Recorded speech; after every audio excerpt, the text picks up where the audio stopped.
হাই everyone, মই অন্য এটা ভিডিঅ'লৈ আপোনালোকক স্বাগতম জনাইছোঁ।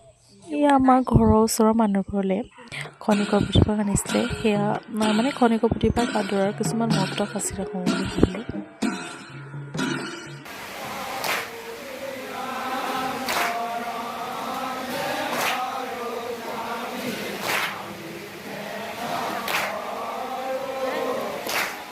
যিহেতু আমি ৰাতি চাকি জ্বলোৱা নাছিলোঁ, সেইকাৰণে ৰাতিপুৱাই সোনকালে উঠি মুখ হাত ধুই একদম লগালগ আহিছোঁ চাকি জ্বলাবৰ কাৰণে। ৰাতিতকৈ ৰাতিপুৱাহে চাকি জ্বলোৱা মানুহৰ সংখ্যা বেছি হয়।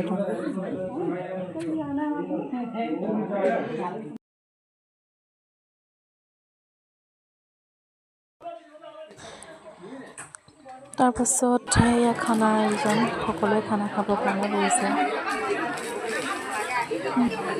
বাৰু দিয়ক, আজিলৈ হৈছে আৰু নেদেখাওঁ। ভিডিঅ'টো ভাল লাগিলে লাইক আৰু কমেণ্ট এটা কৰি দিব দেই।